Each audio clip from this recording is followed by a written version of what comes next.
Do you think this is humane treatment? Yeah, I think it is. I think it is. It's a blessing. It's a blessing to wake up and have a little bit of freedom and get out and watch TV and be able to talk to other detainees and like that. Other places that you don't get that treatment.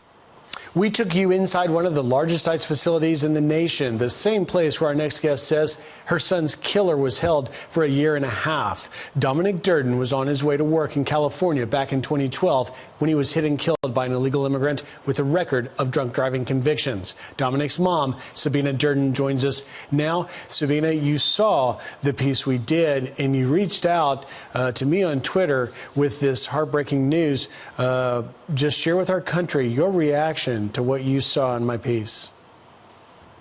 I came in a little late, so I didn't know it was Adelanto, but once I noticed the front entrance, I started shaking and I started breaking down because it took me back to a place where for a year and a half, I went to that place every week to sit there, make sure the killer of my son wasn't going to be released.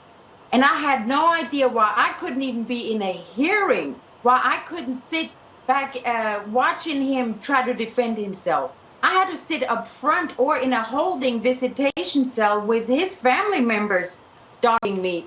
I had no idea. It was Club Med behind the doors. They had soccer, games, free calls, lawyers.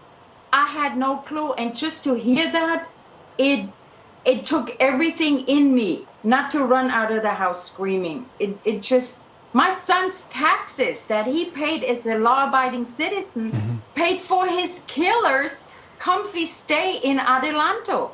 And Sabine, as we saw, they are able to get dental care. They have 24-hour health care. You, by the way, were at that facility as well because when you're there are 6 Department of Justice immigration courtrooms actually on site. But I think, what we want to talk to you about is really, do you think that it's fair? We talked to Tom Homan. He says that they are doing the detention standards even better than what the guidelines set for. And, we have people calling these concentration camps. But do you think that these people who are getting their day in court are being treated fairly? They shouldn't have that kind of luxury. We have American citizens out on the street that wish they could stay there for a weekend.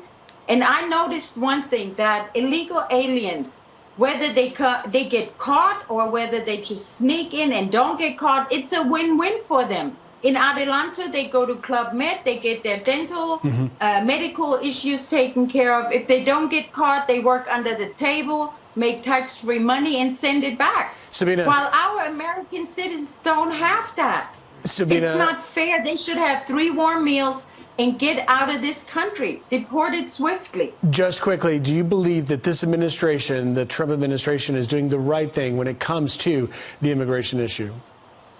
I absolutely stand with my president. Yes, sir. All right, Sabine Durden, thank you for joining us today. And again, our thoughts and prayers go out to you and your son, Dominic. Thanks for being here. Thank you, Griff. Appreciate it.